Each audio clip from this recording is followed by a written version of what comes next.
Yeah, there we go. Okay. Mic on. Is this good? Okay. Does this look clear enough? I hope that's clear enough. Okay.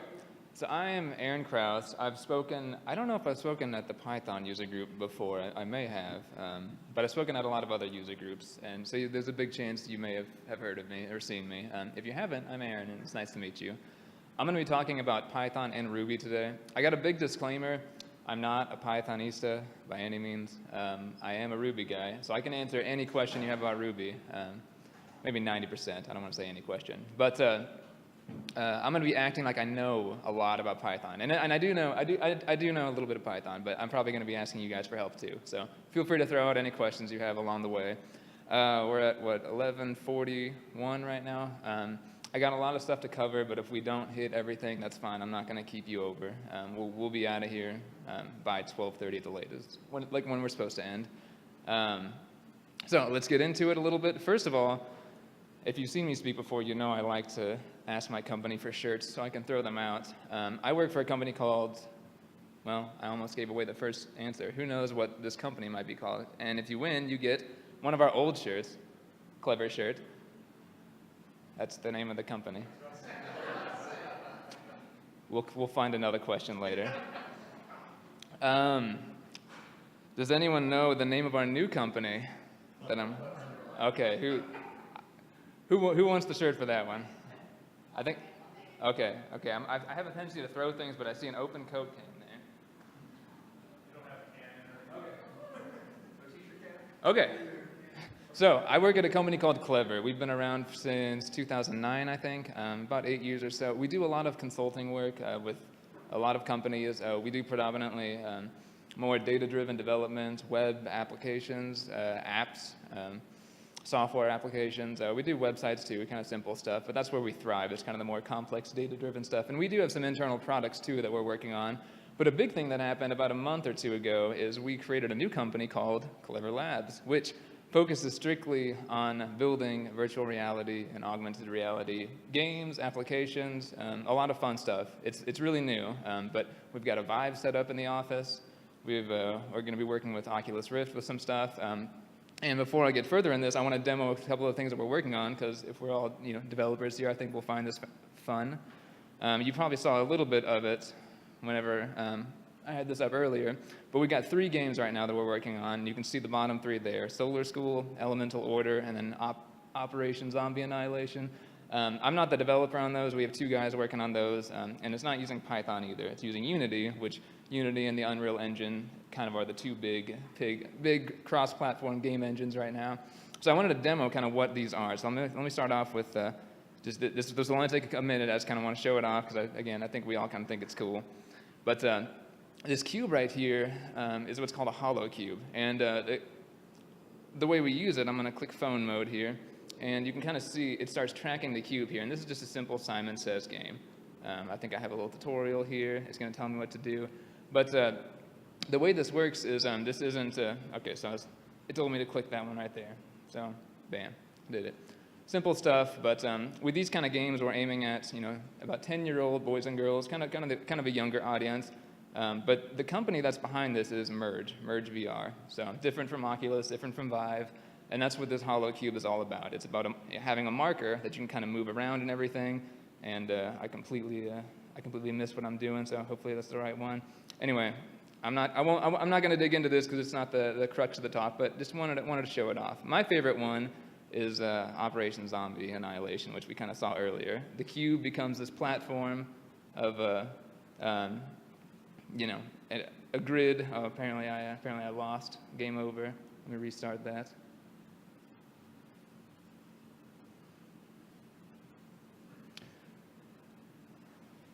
Boomtech Studios is another company we've been working with to kind of get these out the door.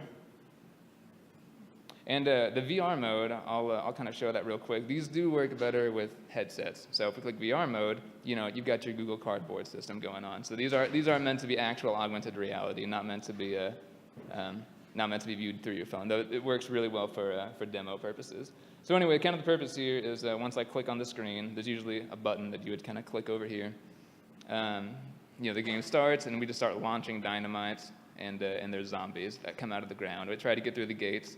There's usually some fun organ music playing. We got zombie screams whenever you actually do it, but it's kind of fun. And if you look at the billboard, War of the Wood, there we go. Yep. they know. And we got this billboard over here, kind of shows you what levels your gates are at. Anyway, just fun stuff. We do have one more app there, but I won't take much more time. You can go to cleverlabs.com to learn a little bit more about us, and these are our 3 games out right now. Elemental Order, that first one I showed, is in the App Store. It's in the Android store. You can actually get it now. You do need a HoloCube to play. You can get these at Walmart, actually, or mergevr.com. The other 2 are pending release right now. They're waiting for review, pretty much. So a week or so, they'll be out. So that's my little talk about Clever Labs, and I got 2 shirts here, just like the one I'm wearing, that I will throw out and not give the answers away. And I think we're going to do that now. So, getting into the actual talk again. Let me turn off my phone. That eats battery like crazy. So, we're going to talk about the birth of Python and Ruby. This is Python. Can someone tell me the year and or creator of Python? First shirt.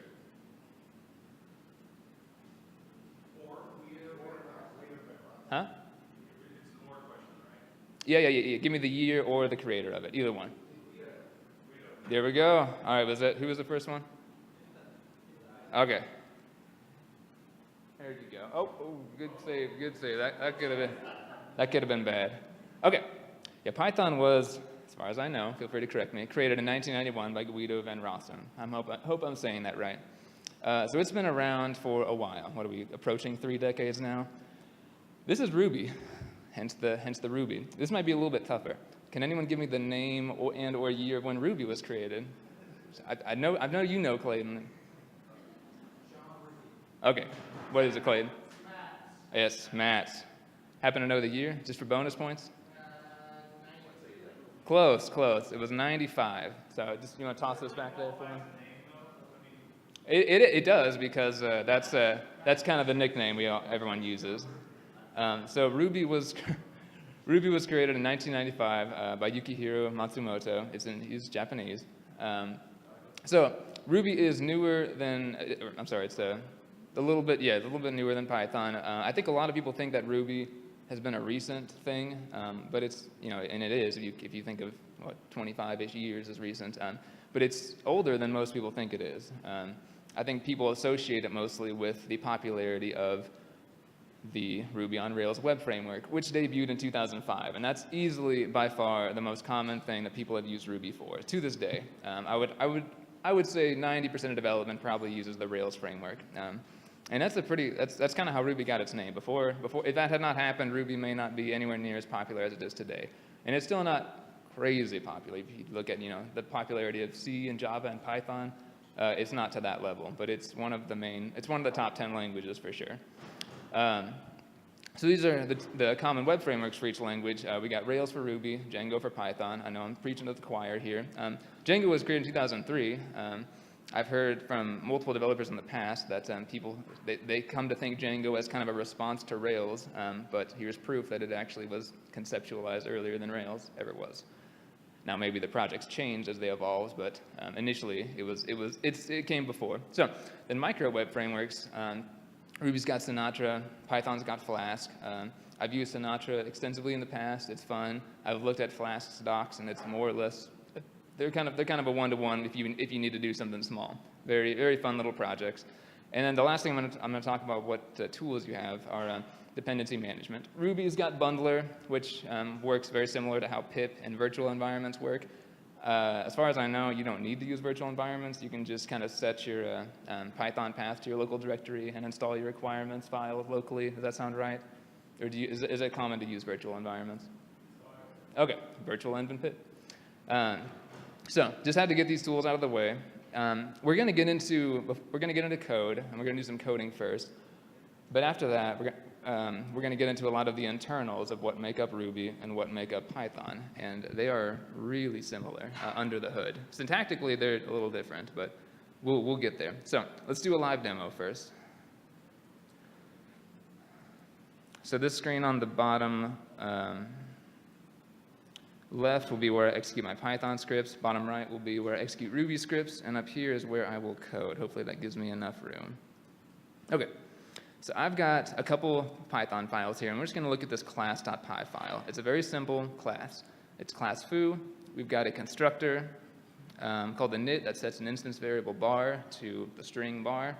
We've got an instance method down here that's just going to return a string that embeds the instance variable bar in it. And that instance method is called baz. And then we have a class method or static method called bazbar that's just going to return a string that says class method baz. We're going to then create an object, x, a foo object, and we're just going to print out the instance variable bar, which is public. We're going to run the instance method baz from that object, and then we're going to print out the static method foo.bazbar. We're just going to see what that does. And I will be using Python 3 because why not?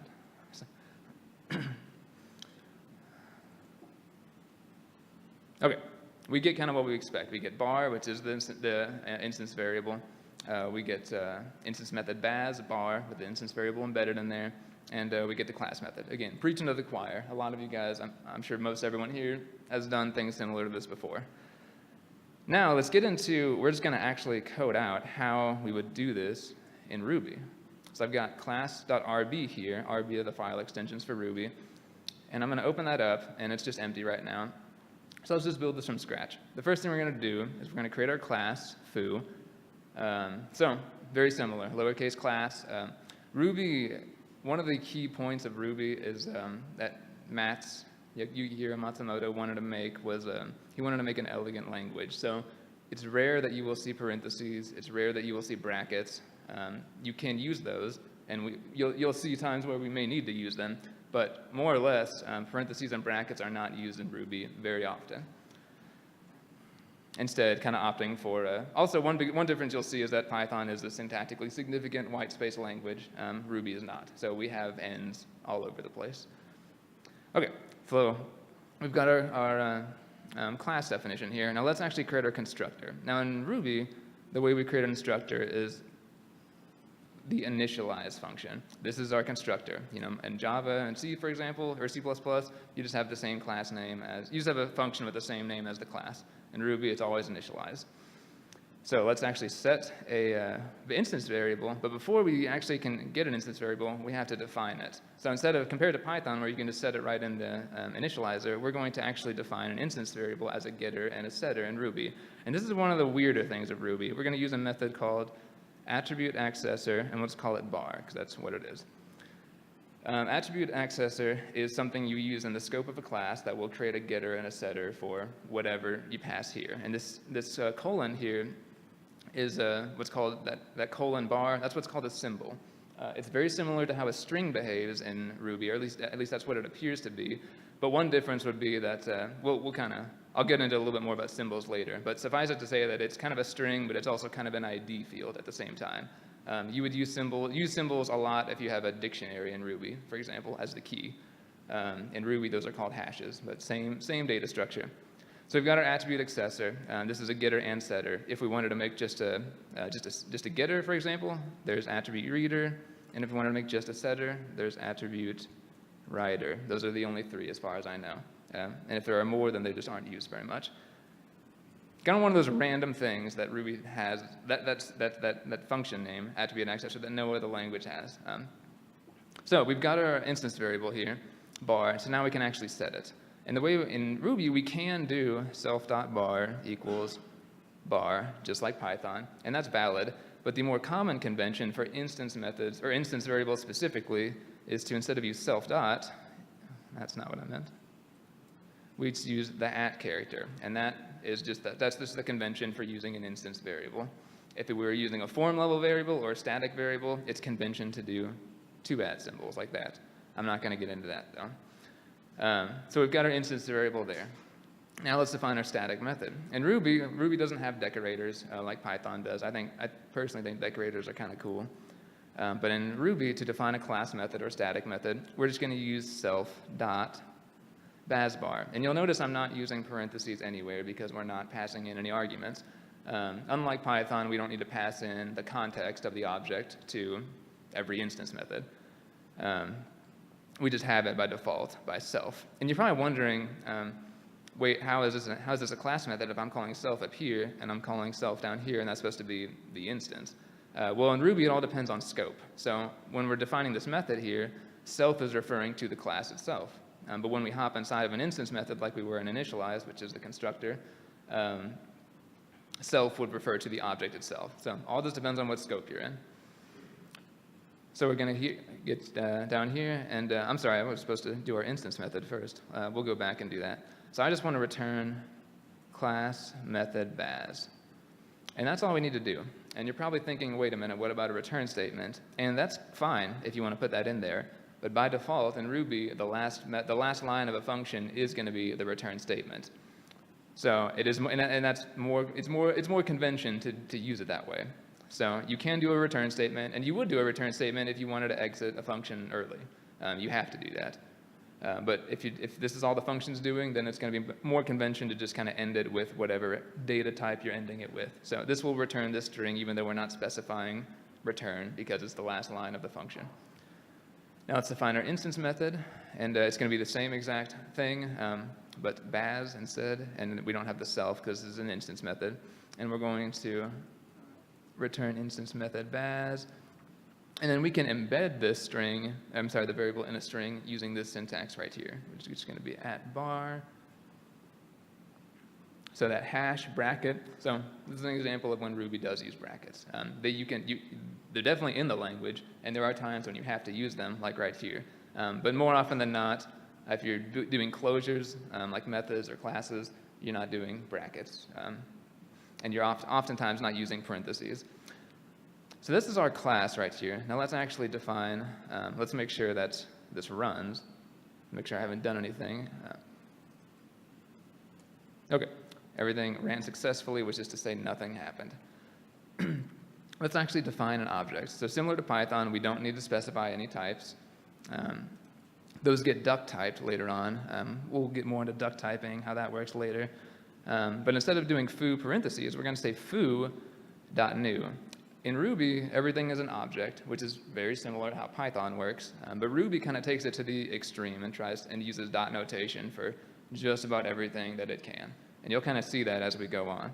So foo.new, again, we could do that, but we don't need to. And by convention, usually you don't. So we've got that.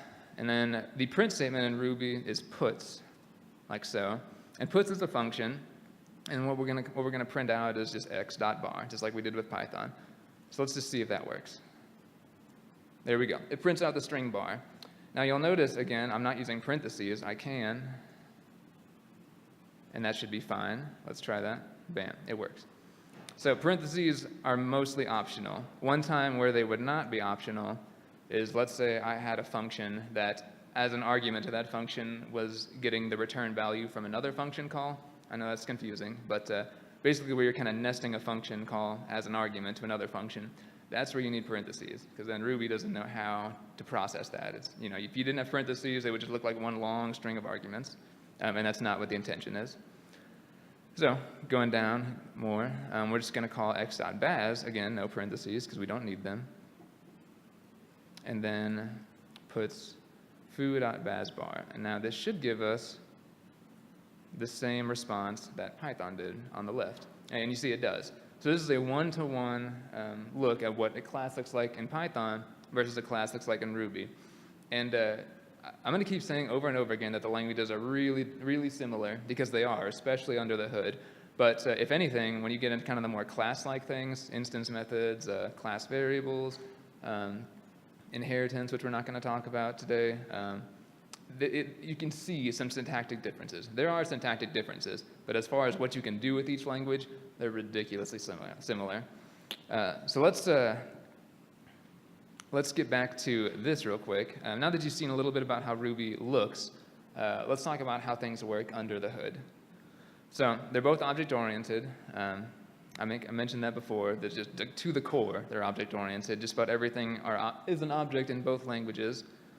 Here's kind of what we're going to dig into a little bit. What it means to be a compiled versus interpreted language, and whether Ruby and Python, which ones of these they are, how memory management works, how type systems work in these languages, how concurrency works. We're going to dig deep. Now, before I can get onto that, though, to say that Python itself does memory this way or handles concurrency this way would be a misnomer, because what you really mean when you say that is this implementation of Python. There's a lot of implementations of Python, and there's a lot of implementations of Ruby. The most common implementation of Python is going to be CPython, which is what I'm going to be talking about today. Because there's differences between other implementations. I'm sure there's tens of them out there, probably hundreds of them, that handle things very differently. But this is the most common implementation of Python out there, so we'll be talking about how CPython does things. And just like with Ruby, there's a lot of Ruby variations out there. But we're going to be talking about MRI, which is the most common Ruby implementation, which stands for Matz's Ruby Interpreter. Also, it's called CRuby, probably because of CPython, I imagine. By the name, you can probably assume that they're both written in C. First similarity. So what does it mean to be a compiled versus interpreted language? Well, who here thinks that CPython is compiled? Who here thinks it's interpreted? It's, so again, this might be where I need some help, because as far as I know, it's a pretty pure interpreted language. Does that sound right? It's kind of, okay, so it's gray area. Okay, so that's what that's from what I read, that was what kind of the vibe was. But what it means to be compiled versus interpreted was it's a compiled language, compiles down into machine code, and it runs super fast. That's the big thing. Performance is the big benefit. The detriment to a compiled language is that it's built for that machine specifically. You don't have cross-platform behavior. If I build something to run on a Unix-driven system, it's not going to run on a Windows system, pretty much 90% of the time. Interpreted languages typically have some type of a program, the interpreter running the code that you're writing, and those are usually built to be, those are always, interpreted code will typically always run cross-platform because it's running on a program and not your machine itself. The interpreter itself is normally written in machine code to run on your machine, and that's what's running your code.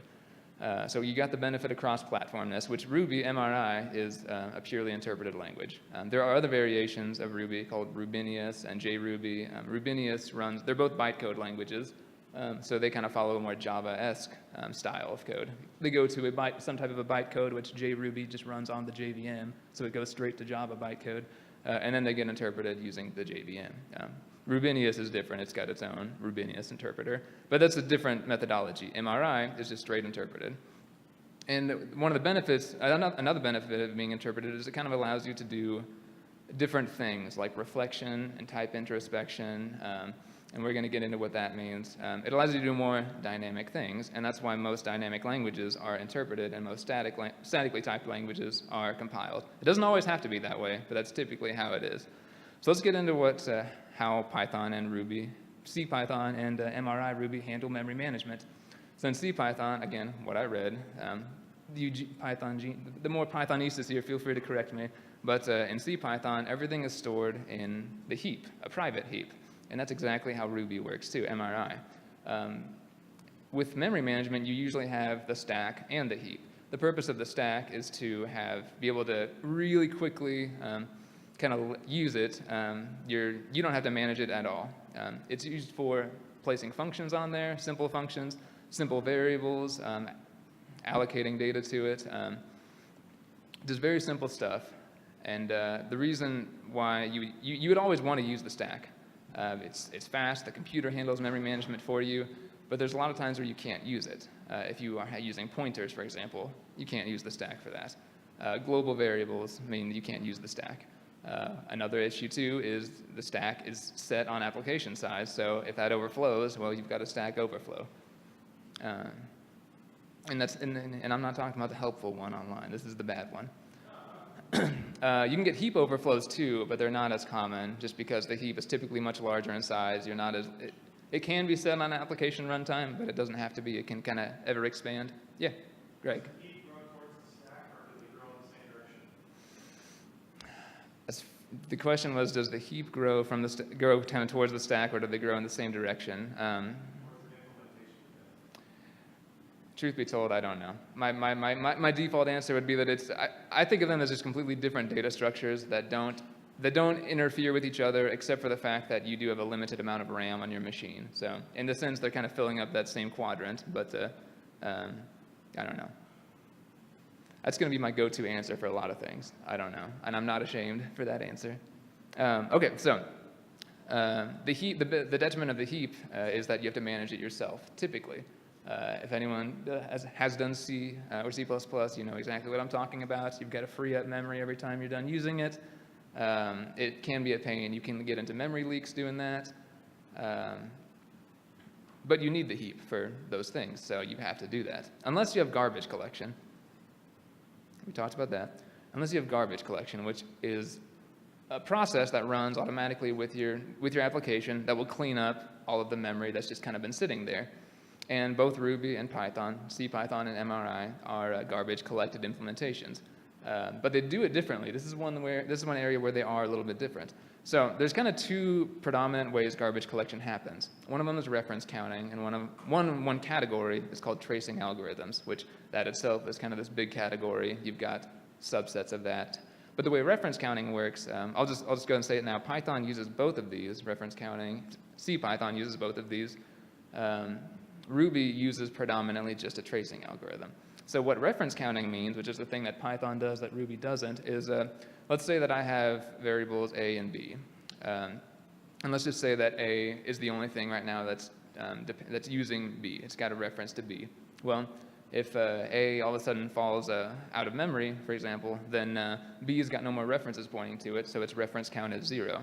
Before that, it was 1 because we had something referencing it. But when B's reference count drops to 0, the garbage collector sees that and just cleans up that area of memory. And this is good because it's you don't have to stop your application at any point in time to run your garbage collector. It's just a constant stream running. Whenever, it's keeping a tally of how many references you have to everything in the heap.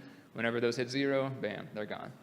The bad thing about reference counting is it can't handle circular references very well. What happens if A depends on B and B depends on A?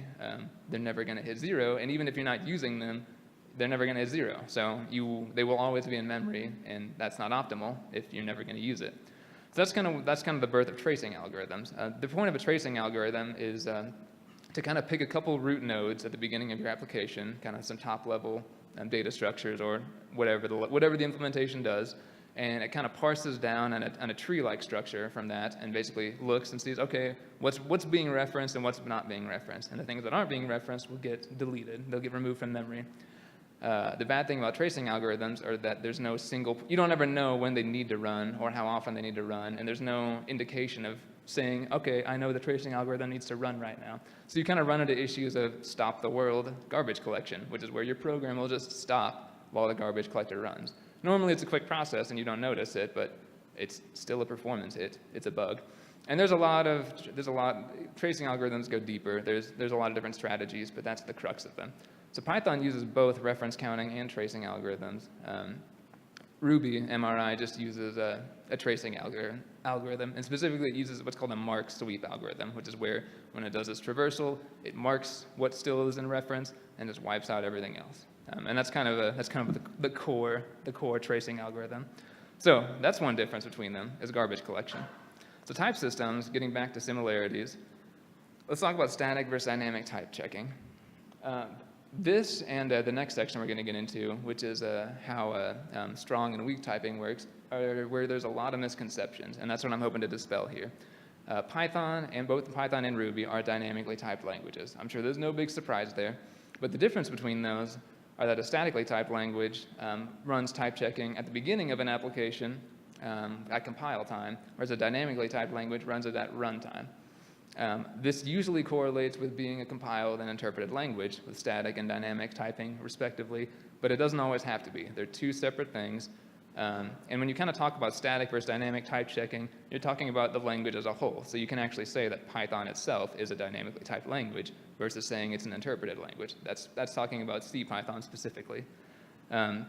Static type checking, and type checking just revolves around the idea of saying, what is this variable? Is it an integer? Is it a string? I need to know that at compile time versus runtime. So Python checks it at runtime, just like Ruby. Just Python in general. One of the benefits of static type checking is that you can find your errors out much earlier at compile time. Those errors won't hit during runtime. You can still get runtime errors for sure, but you should not get type errors at runtime. With the dynamically typed language, you can easily get them at runtime because that's when that is all checked. So that's kind of a hit against dynamic type checking. One of the benefits, and this kind of goes with being an interpreted language, an interpreted implementation too, these concepts of reflection and type introspection are a lot easier to do. And these are kind of these are a little bit more difficult topics to grok, I'll say. But type introspection is where you can ask an object, for example, what its type is. Are you of this class? Are you of this class? Do you have this module inside of your class? Those types of questions are type introspection. And you can do that in both Ruby and Python. I'm sure they're kind of core to a lot of things that we do. Reflection takes that a step further and actually modifies, runs modifications on some type of a data structure, like an object. So if I wanted to call a method on an object, but instead of actually calling .this, if I wanted to pass in like a string version of the method name, I can do that with reflection. And we'll see that a little bit later about how Ruby works. We're kind of getting into meta-programming stuff, and that's where the more fun and advanced stuff will be. So that'll be our last segment. Strong versus weakly typed languages. This is where I really have a lot of fun. Who here thinks that Python is a strongly typed language? Who here thinks, this is CPython too. Who here thinks CPython is a weakly typed language? Okay. I love this part because when we think of strongly typed and weakly typed, we oftentimes think of it as being, do you have the type there, int this equals this, or do you not have the type there? And that doesn't refer to strongly or weakly typed. That's referring to whether something uses type inference or duck typing, which Python uses duck typing, which is a dynamic typed language concept. Type inference is used in static typing. What strong and weakly typed languages refer to are what's called type safety. And what that means is if I have x here and I have y here, one of them is an integer, one of them is a string, what's going to happen here? Well, in a weakly typed language, this would be fine. It would probably just combine them into 12. It would probably put them into strings. It could bring 2 into an integer. I doubt it would. Most languages are just going to concatenate them into 12. A strongly typed language is going to say, hey, even though there's a plus method on both of these data types, this doesn't work. You have incompatible types.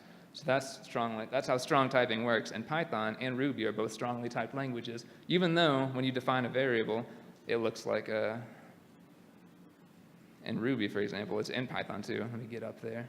Gosh. It's just x equals 5. That's all you see. You can't tell if something is strongly typed just by looking at it. You can only tell if it's using type inference, which is where it's inferring the type, or duck typing, which is where, in Python and Ruby's case, it's not even necessarily setting a type to x at this point. It's going to do it at runtime, and whenever you try to run an operation like x plus 5, it's going to just say, okay, is x going to allow me to call a plus function on it? It will? Okay, cool, let's do it. That's as deep as that goes with duck typing. I know I'm throwing out a lot of stuff here, but I think this is kind of fun stuff to really dig into and understand how these languages actually function. Okay, we talked about type safety. So here's kind of a big core concept I want to stick with you. Saying that a language is statically or weakly typed deals with when type safety happens. Does it happen? Do you check for type safety at compile time or runtime? Talking about a language that's strong or weakly typed deals with how type safety happens. Is it going to work or is it not going to work? Am I going to get an error? Is it going to be fine? And you might kind of wonder, I'm going to go back for a second, you might wonder in what languages this would actually work, but C, which a lot of us would assume to be statically typed, which it is actually, that actually is a weakly typed language. So it's not strongly typed, even though we have to define ints with everything. PHP is another one, which we probably would assume that's weakly typed. And that's a correct assumption. PHP is weakly typed. So concurrency. This is probably the biggest thing where C, Python, and MRI Ruby really share similarity. And concurrency is the idea, I think we all are probably familiar with it. It's the idea of running multiple either processes or threads, not necessarily at the same time, but just separately. You can have concurrent code that's run with what are called, I forget what they're called, it's like time slots or something, but where one segment of your program will run now, another segment will run another time, and it's still concurrent behavior even if they're not running at the same time because they're kind of running in different processes or threads. Parallelism is where you actually have to use multiple cores of your computer. So parallelism is kind of a subset of concurrency. That's where you do have to run. You need multiple cores to actually run things at the same time. Well, both CRuby and MRI, I'm sorry, yeah, CRuby is a fine name too, but MRI and CPython implement what's called the global interpreter lock. And these, as far as I know, these are about the two main implementations that do this. And this locks you from running any true parallel code. You can run concurrent code in the sense that you can run it kind of in time slots, like I mentioned earlier, and you don't see this as a developer. You won't. You might think that if you use CPython or MRI Ruby, you might think you're doing truly parallel code. But if you've got the global interpreter lock, which is the default setting for both those implementations, I don't even know if you can turn that off. I don't think you can. Then you're just running concurrent code. You're not running parallel code. So both CPython and MRI don't allow you to do true parallelism. You can just do kind of the top tier of concurrency. And these are about the two language implementations that really only do this. The other common implementations of Ruby, for example, are JRuby and Rubinius. Those allow for true parallelism. Yeah? As of a year and a half ago, there was development versions of Ruby that you could turn the global interpreter lock on because they were trying to implement concurrency in the language. Okay, so in MRI Ruby about a year and a half ago, it looks like that option was there to turn off the GIL, and that might exist in CPython too. That's getting deeper than, that's getting beyond my noob Pythonista-ness. Okay, so that's kind of the last segment that I really want to get into about internals, and we're doing great on time. We got 15 minutes. The big differences are, with culture, Python's got, as far as I know, this is what I've kind of learned about the community and the culture. You're going to have a best way of doing things in Python. You have things that are Pythonic, the Pythonic way to do it. And when Ruby, you certainly have conventions. Every language is going to have its conventions. But it's normal and accepted that there's X amount of ways to do the same problem. And each developer is going to depend on this. Each developer has their own way of doing things. But as a community, there may be one way to do this thing, or there may be 10 ways to do this thing, do these things. And that's just how the culture has evolved. There's not one pure way to do it. Ruby also has a tendency to employ what's called magic. And what that means is that it will do a lot of things for you that you just don't see. They happen under the hood. And a lot of this is kind of empowered by the Rails framework. Rails framework it does a lot of things that you have no idea what it's doing, but it just works. So you play by the rules of Ruby on Rails. And a lot of developers don't like that. I work with a couple of them that don't like not knowing what's happening. The flip side of that is it does a lot for you. So if you play by the rules, you don't have to do as much work. So and that's kind of specific to the Rails framework, but Ruby itself also it's got a lot of helper functions that do a lot for you.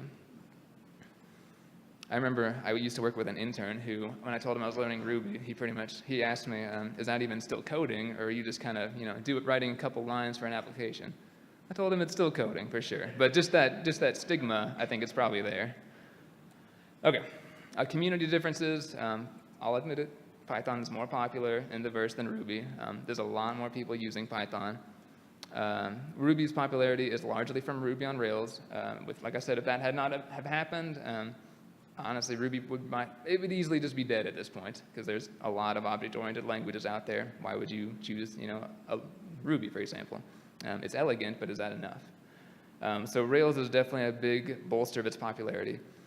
Python's got Django, which is very popular too, but it's heavily used in a lot of different communities. Math, science, academia, you can build graphical applications with it. It does a lot, and it's used for a lot of things, and that's really important. That's a sign that it's going to be here for a long time. So the last kind of segment about the differences are who uses them. So Google, Pinterest, Instagram, all these companies use Python heavily. A lot of companies will use it for sure, but these are kind of some of the big players. Whereas Ruby, some of the big names for those are Twitter used to be built entirely in Ruby. Now just segments of it are Ruby. Groupon is, I believe, entirely Ruby. Airbnb is pretty much all Ruby. GitHub, kind of the same thing with Twitter. I don't think it's entirely Ruby anymore, but large segments of it are. So it's got some big names that are using it. So let's get back to a little bit of demo. With Ruby, let me go ahead and close out of that. I've got a couple other things I'm going to live code out here. But before I get to that, let me just show you a little, this is just a simple Hello World application. We kind of went over this earlier. But Typically in Ruby with your Hello World app, you're not going to say Hello World, you say Hello Maths.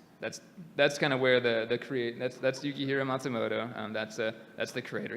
That's his nickname. So if you're writing a Hello World app in Ruby, you'll probably see Hello Maths. Kind of going back to the taking everything as an object to an extreme.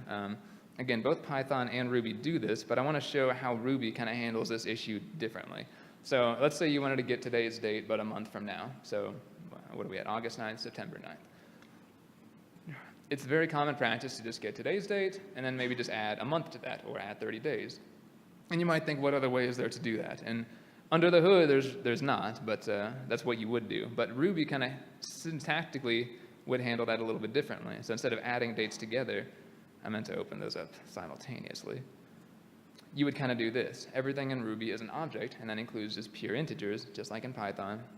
So the more common way to handle something like this is 1.month. So you're getting a month, so that's time-wise a month, and then from now, that's going to return a date time 1 month from now. So accomplishing the same ideas, but this is kind of how you'll see Ruby code written.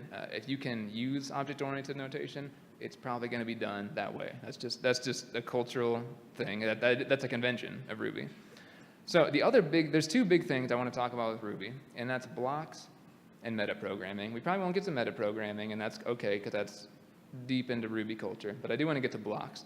And what blocks are, that's an empty file here. But in Ruby, functions are not first-class citizens like they are in a lot of other languages, like Python, for example.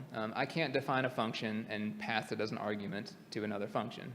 And that's a limitation for sure, but there's other ways to handle that, and Ruby kind of does it using blocks. So what I mean by that is, let me just show you a simple way that you'd use a block. Another thing with Ruby is it's got looping constructs, and it has a for loop and it's got while loops, but you will rarely ever see those used. And you might think, how can that be? Because those are core concepts, and you'll use the same strategies, but in Ruby, you'll use blocks instead of a for loop or a while loop. And let me show you why you would do that. Let's just say I have an array. Let me actually set that equal to something.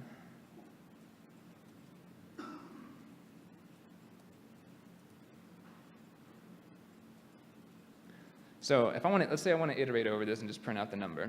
Instead of writing a for loop, a for each or a for in or whatever your favorite language uses, we're going to call a function on the numbers array called .each, which that will work on any enumerable type, which an array is an enumerable in Ruby.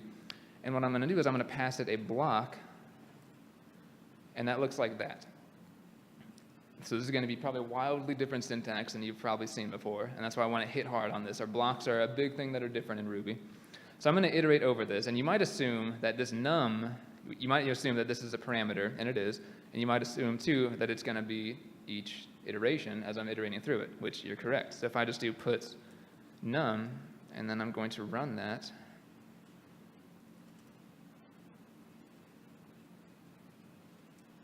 I get 1, 2, 3.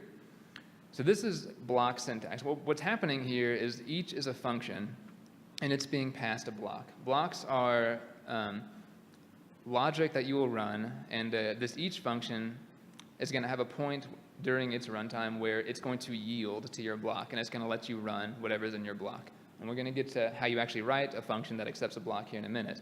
But this is the common way to do iterations in Ruby, and this is kind of why you don't ever use for loops or while loop. You can use a while loop because that's kind of a different, you use those for different reasons, but for loops, I don't think I've ever once written a for loop in Ruby, and that's just because typically when you do that, you're iterating over something and you want to get that item, and .each is pretty much it's going to be there for every enumerable. So this is what a block looks like. I mentioned that in Ruby, it does have brackets, but normally doesn't use them. Here's an example of using something where you're not using brackets, but if I wanted to, I could write this as that. So switch out the do and the end for these two brackets. And that's, this is kind of common syntax if you have one line blocks, and that's going to run the exact same way. But if you have more complicated blocks, then the do end syntax is that's more what you would use. So let's kind of let's build a function that accepts a block. And the way we're going to do that is we're going to just create a function. We're going to print out before the block, is run, and then after block. And then let's actually build out how we're going to invoke this function. So we're going to do accepts, block, do this block. We won't accept anything, so we don't need any parameters there. And we'll just do that. So what we want to do is we want to call accepts block, and we're going to want it to print out before block, in block, and then after block. So right now it's just going to print out before block and after block because we're not doing anything with this. To actually run the block that we're passing it, we're going to call yield, which is very similar to, that's used in Python for generators. These are different from generators, so don't get those confused. We're just yielding to the block here. And that's all we would need to do. So if we want to run this, there we go, before block, in block, after block.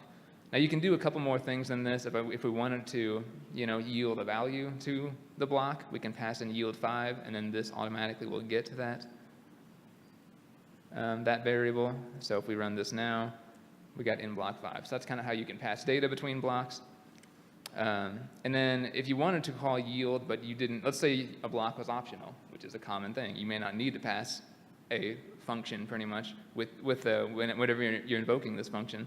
So Ruby has this default function call, it's a if block given.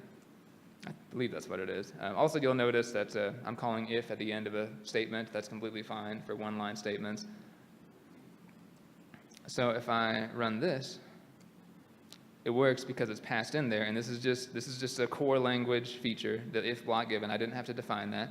And then if let's just say I run that, it's not going to run in block because I didn't pass anything in there, but it all runs completely fine. So these are kind of the intro into how blocks work in Ruby. Blocks are one of the things in Ruby that are not objects. They're a completely different data structure. But let's say that you wanted to actually do something like pass a function to another function, kind of like how a higher order function works. You can do that, and in Ruby there are these things called procs and lambdas. And I'm going to jump over to another presentation I have, which is about metaprogramming. And I'm going to show this briefly, how blocks and lambdas work. I think some of you, I gave this presentation at OKC Ruby about a year and a half ago. I think some of you were here for that. So this may look familiar. Oh, where am I? Okay. So in Ruby, right here, for example, can we see that? I'll zoom in a little more.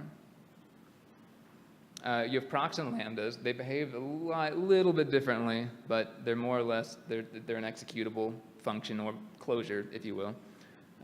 Right here, I'm defining a lambda, which is anonymous function. That's normally what lambdas are. And then I'm calling it just like this. So that's how you can do that in Ruby. So if you set your logic if you define it as a lambda, which this is block notation here, then you can pass a lambda around, and it pretty much becomes a function as a first-class citizen. So if I run this, there we go. We get, I think it just multiplies all that together, 2 times 4 times 10. So that's how you can do, if you wanted to pass functions around other than using blocks. One of the detriments of blocks are that if you needed to pass 3 functions to another function, you can't do that with blocks. You get 1 block per function.